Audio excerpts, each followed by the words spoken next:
Las economías de escala, las políticas de precio, las políticas de marca te llevan a un desarrollo desde el lado de la oferta, ¿no? de las empresas. Y en ese mundo, 1 más 1 es 2.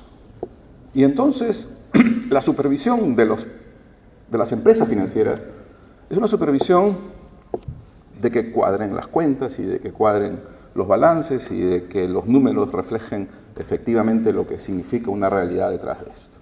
Pero este es un mundo antiguo. Fue superado por un mundo probabilístico. Ya 1 más 1 no es 2. 1 más 1 es más o menos 2. 2 más un término de perturbación, vamos a decir, ¿no? Entonces, en ese caso, en un mundo probabilístico, ya no es tan importante una supervisión de checklist o de que cuadren las cosas. Es más importante una supervisión por riesgos. Y entonces empezamos a enfocarnos en el riesgo de crédito, nos inventamos cómo supervisar los riesgos de precio o los riesgos de mercado, el riesgo operativo, ¿no? Todo un reto, porque cada vez la estadística es más débil, ¿no? Es mucho más fácil explorar donde hay información. Entonces, en ese mundo probabilístico hubo un tránsito duro en donde, vamos, yo les cuento, el año 92 no había ninguna gerencia de riesgos en el sistema financiero peruano. La primera se creó en COFIDE, cuando yo era gerente. El año 97, la superintendencia recién empieza a transformarse para regular y supervisar por riesgos. No existía la regulación por riesgos. Eso es 97, para mí es acá nomás.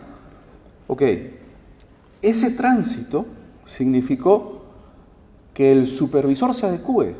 Tenía que entrenar equipos, tenía que adecuar la regulación, tenía que adecuar la supervisión, tenía que aprender. Y el sistema financiero también tenía que aprender. No había gerencias de riesgos. La norma comenzó cualitativamente. Se crea una gerencia de riesgos, se crea un comité de riesgos, el comité está compuesto así, así, etc.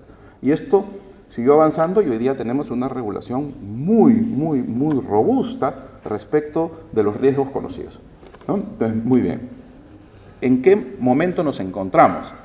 Bueno, 1 más 1 sigue siendo 2 en la parte determinística del asunto y 1 más 1 sigue siendo más o menos 2 en la parte probabilística del asunto. Pues estamos transitando hacia un mundo distinto. Ya no es probabilístico, es un mundo complejo, en donde 1 más 1 puede ser cualquier cosa y no sabemos qué.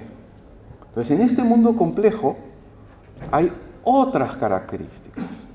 Estas características tienen que ver con la naturaleza de las relaciones, con la velocidad de las interacciones. La velocidad de las interacciones lo que hace es que las variables que están en cuestión no mantengan relaciones estables, no mantengan relaciones unidireccionales y no mantengan conjuntos predecibles respecto de su propio desenvolvimiento, ¿no? Entonces, en este mundo complejo, hay un mundo adicional, un mundo caótico. Aunque este mundo complejo, lo que importa son las interacciones y la velocidad de la interacción. ¿Y por qué digo que estamos transitando hacia ese mundo complejo?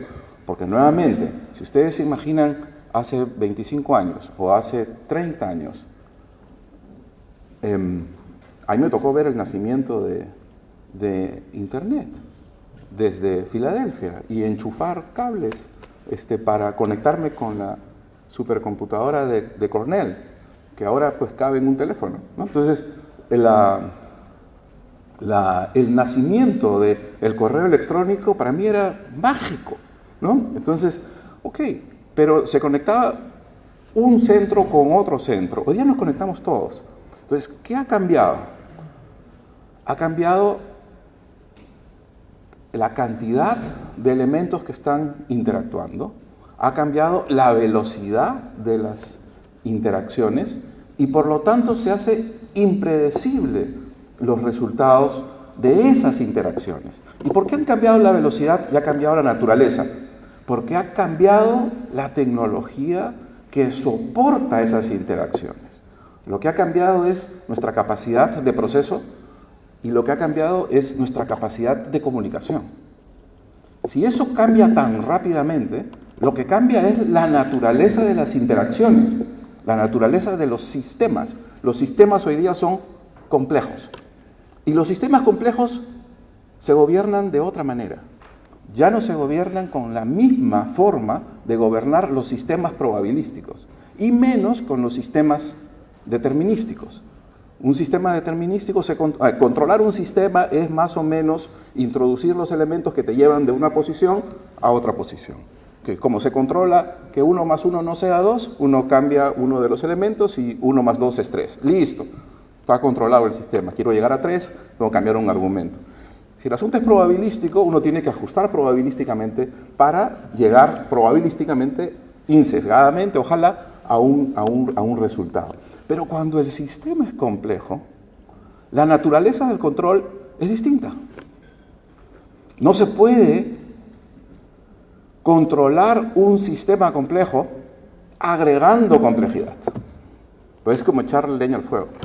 Entonces, ¿cómo se regula un sistema complejo? ¿Cuál es la diferencia? La diferencia es que los sistemas complejos se montan sobre plataformas y las economías de plataforma o las economías de red son distintas. Existen las economías de red tienen como elemento que son exponenciales en el crecimiento cuando existen efectos de red positivos. Entonces, si existen más pilotos de taxi, de la empresa de taxis, entonces habrá más clientes. Y si existen más clientes, habrá más pilotos. Y así sucesivamente en un crecimiento exponencial. Ok, esos crecimientos son economías de red por el lado de la demanda, economías de red por el lado de la oferta y economías de red cruzadas. Y así como